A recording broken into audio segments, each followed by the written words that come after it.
300 ఏళ్ల ఘన చరిత్ర గద్వాల చేనేత వస్త్రాల సొంతం. గద్వాల జరీ చీరలు ప్రపంచవ్యాప్తంగా ఎంతో ప్రసిద్ధిగాంచాయి. నేతన్నల నైపుణ్యంతో నేసిన ఈ చీరలకు మార్కెట్లో మంచి డిమాండ్ ఉంది. భారతీయ సంస్కృతి సాంప్రదాయాలు ఉట్టిపడేలా ఉండే ఈ గద్వాల పట్టు వస్త్రాలు వస్త్ర ప్రేమికుల్ని ఎంతగానో ఆకట్టుకుంటున్నాయి. ప్రపంచమంతా కలియుగ దైవంగా కొలిచే ఏడుకొండల వెంకన్న మూల విరాట్కు ఈ గద్వాల చేనేత కార్మికులే మొదటి వస్త్రం కడతారు. ఇంతటి విశిష్టత కలిగిన గద్వాల చేనేత కార్మికులు మాత్రం ఇప్పటికీ నేల చూపులు చూస్తున్నారు. సరైన ప్రోత్సాహం లేక చాలీ ధరలకు చీరలు అమ్ముకుంటూ అవస్థలు పడుతున్న చేనేత కార్మికులపై అమ్మా న్యూస్ ప్రత్యేక కథనం.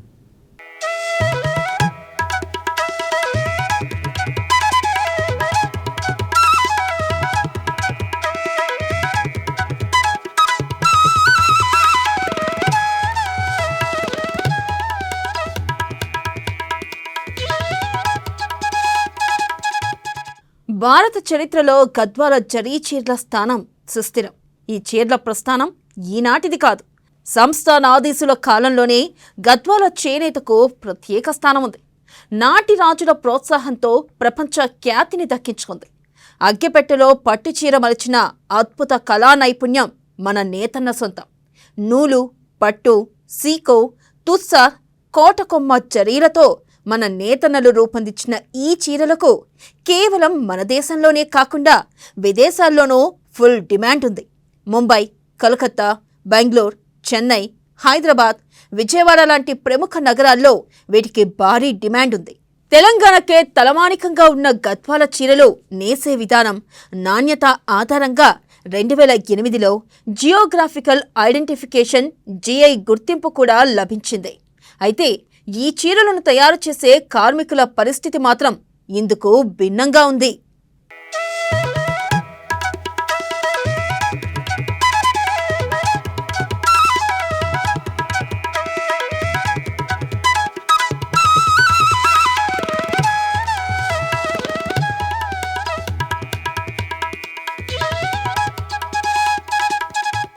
ఉమ్మడి మహబూబ్ నగర్ జిల్లాలోని గద్వాల, ఐజా, ఎక్లాస్పూర్, గొర్లకాన్ దొడ్డి, గట్టు, మాచెర్ల, ఆరగిద్ద, రాజోలి, అలంపూర్, వనపర్తి సహా పలు ప్రాంతాల్లో గద్వాల చీరలను నేస్తారు.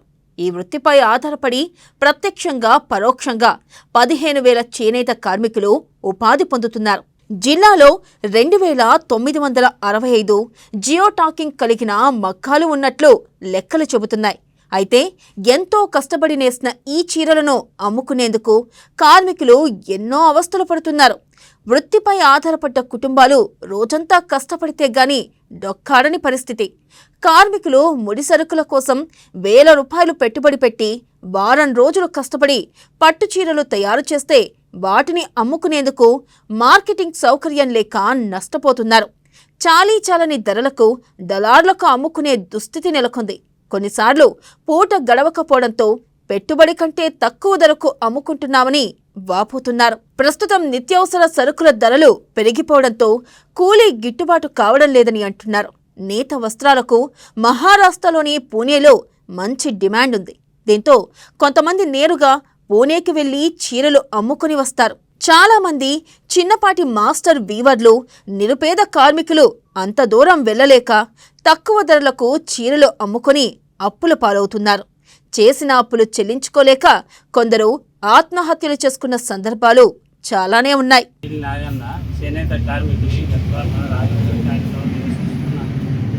కాబట్టి మన గద్వాల 50 ఎకరాల పొలం ఇచ్చినారు.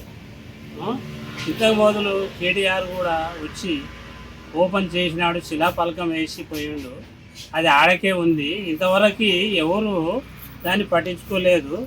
వాళ్ళ ప్రభుత్వం ఉన్నా కూడా శిలాపలకం వేసినా వాళ్ళు పట్టించుకోకపోవడం దురదృష్టకరం మన చేనేత కార్మికులకి.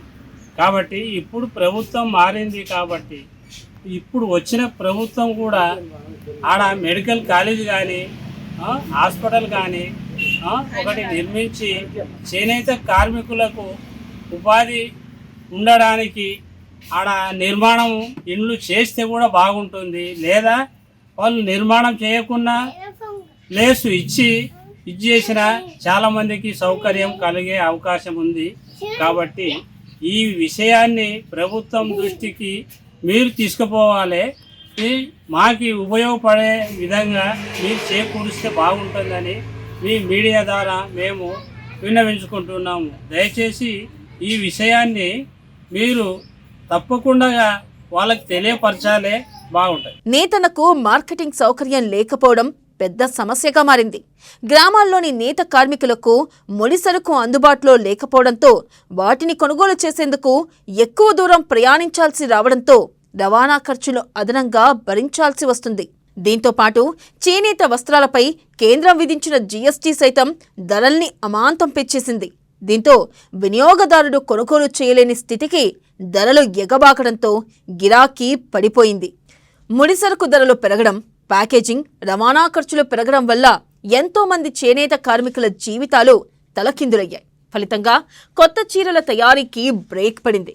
ఈ కారణంగా పరోక్షంగా కార్మికులకు ఉపాధి తగ్గింది. ఇన్ని కష్టాలు ఎదుర్కొంటున్నా ఈ వృత్తిలోకి రావడానికి భావితరం కూడా మొగ్గు చూపడం లేదు. మరోవైపు ఈ రంగాన్ని ఆదుకునేందుకు కేంద్ర రాష్ట్ర ప్రభుత్వాలు పలు పథకాలు ప్రవేశపెడుతున్నా అవి నేత కార్మికుల జీవిత స్థితిగతులను మార్చడం లేదు. నా పేరు మేడం రామకృష్ణ. నేను గద్వాల చేనేత కార్మికుడు. మరి గద్వాల పేరు వింటేనే గుర్తొచ్చేది పట్టుచీర. మరి అలాంటి అందమైన పట్టుచీరలు నేసేటటువంటి ఇక్కడ చేనేత కార్మికుల పరిస్థితులు చాలా అగమ్యగోచరంగా ఉన్నాయి. ఎన్నో ప్రభుత్వాలు మారినా మా నేతన్నల కలరాతలు మారలేదు. మరి ప్రభుత్వాలు ఎన్నో మారుతూ ఉన్నాయి. స్వరాష్ట్రం కళ నెరవేరిన నేతన్న కళలకు మాత్రము ఈనాటి వరకు నెరవేరలేదు. మరి ఆ యొక్క నేతన్న కళ ఏంటి అంటే గత 2008వ సంవత్సరమున అప్పుడు ఉన్నటువంటి ఉమ్మడి ఆంధ్రప్రదేశ్ ప్రభుత్వము నేతన్నల అభివృద్ధి కొరకు ఇక్కడ ఒక 50 ఎకరాల హ్యాండ్లూమ్ పార్కు భూమిని కేటాయించడం జరిగింది. మరి 2008 నుండి ఈనాటి వరకు ఆ యొక్క పార్కు కేవలం శిలాఫలకాలకే పరిమితం కావడం మా దురదృష్టకరంగా మేము భావిస్తూ ఉన్నాం. మరి 2008లో అప్పుడు ఉమ్మడి ఆంధ్రప్రదేశ్ ముఖ్యమంత్రి వైఎస్ రాజశేఖర రెడ్డి గారు అక్కడ శంకుస్థాపన చేస్తే 2018లో షాడో ముఖ్యమంత్రిగా ఉన్నటువంటి కేటీఆర్ గారు అప్పుడు చేనేత జౌళి శాఖ మంత్రివర్యులుగా ఉన్నారు. మరి ఆయన కూడా ఎన్నికల ముందర వచ్చి ఎన్నికల హామీలలో భాగంగా అది కూడా మా యొక్క నేత కార్మికుల కొరకు శిలాఫలకం రీశంకుస్థాపన చేసి 14 కోట్ల రూపాయలు హ్యాండ్లూమ్ పార్క్ డెవలప్మెంట్ కొరకు మేము తక్షణమే విడుదల చేస్తున్నామని ఆ రోజు చెప్పి మా యొక్క చేనేత కార్మికులకు మోసపూరితమైనటువంటి హామీ ఇచ్చి ఈనాటి వరకు కూడా వారి ప్రభుత్వం కూలిపోయేంత వరకు కూడా నయా పైసా విడుదల చేయకపోవడం చాలా దురదృష్టకరం. మరి ఇప్పుడు ఏర్పడినటువంటి కాంగ్రెస్ ప్రభుత్వం అన్న మా యొక్క నేత కార్మికుల పైన దృష్టి సాధిస్తుందని ఆశాభావం వ్యక్తం చేస్తూ ఉన్నాము. ఈ యొక్క ప్రభుత్వం మా పైన చొరవ తీసుకుని చేనేత కార్మికులను చేనేత పరిశ్రమని ఆదుకోవాల్సిన పరిస్థితి ఎంతైనా ఉందని మీడియా ద్వారా ప్రభుత్వానికి విన్నవిస్తున్నాం. రాష్ట్రంలో రెండో చేనేత పార్క్ గద్వాలకు వస్తుందని నేత కార్మికులు కలలు కంటున్నా ఏళ్లుగా వారి కోరిక నెరవేరడం లేదు. ఉమ్మడి ఆంధ్రప్రదేశ్లోనే ఇక్కడ చేనేత పార్కుకు అడుగులు పడినా ఇప్పటి వరకు అందని ద్రాక్షగానే మిగిలిపోతుంది. గద్వాల పట్టు చీరల విక్రయాల కోసం 16 ఏళ్ల కిందట కాంగ్రెస్ హయాంలో జోగులాంబ గద్వాల జిల్లా కేంద్రంలో పూడూరు గ్రామ శివారు అనంతపురం గ్రామ సమీపంలో హ్యాండ్లూమ్ పార్క్ ఏర్పాటుకు 50 ఎకరాల భూమిని కేటాయించారు. 2008 అక్టోబర్ 5న అప్పటి సీఎం వైఎస్ఆర్ శంకుస్థాపన చేశారు. 50 లక్షల నిధులు కేటాయించగా చేనేత శాఖ అధికారులు కొంత డబ్బుతో పార్కు స్థలంలో బౌండరీలు పాతి బోర్డు మాత్రం ఏర్పాటు చేయించారు. తర్వాత పాలకులు పట్టించుకోకపోవడంతో మిగిలిన నిధులు వెనక్కు వెళ్లాయి. ఇప్పటి వరకు అక్కడ ఎలాంటి పనులు జరగలేదు. తెలంగాణ రాష్ట్రం ఏర్పడిన తర్వాత 2018 జనవరి 31న మళ్లీ హ్యాండ్లూమ్స్ పార్కుకు శంకుస్థాపన జరిగింది.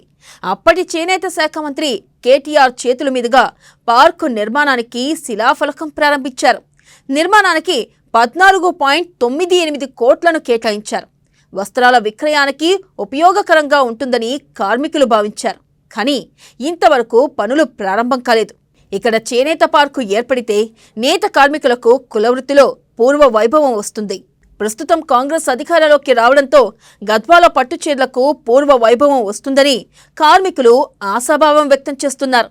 గద్వాల పట్టుచీరలకు గిట్టుబాటు ధర కల్పించి ప్రభుత్వమే కొనుగోలు చేయాలని, కొత్తగా వచ్చిన కాంగ్రెస్ ప్రభుత్వమైన హ్యాండ్లూమ్ పార్కులు ఏర్పాటు చేసి తమను ఆదుకోవాలని కోరుకుంటున్నారు.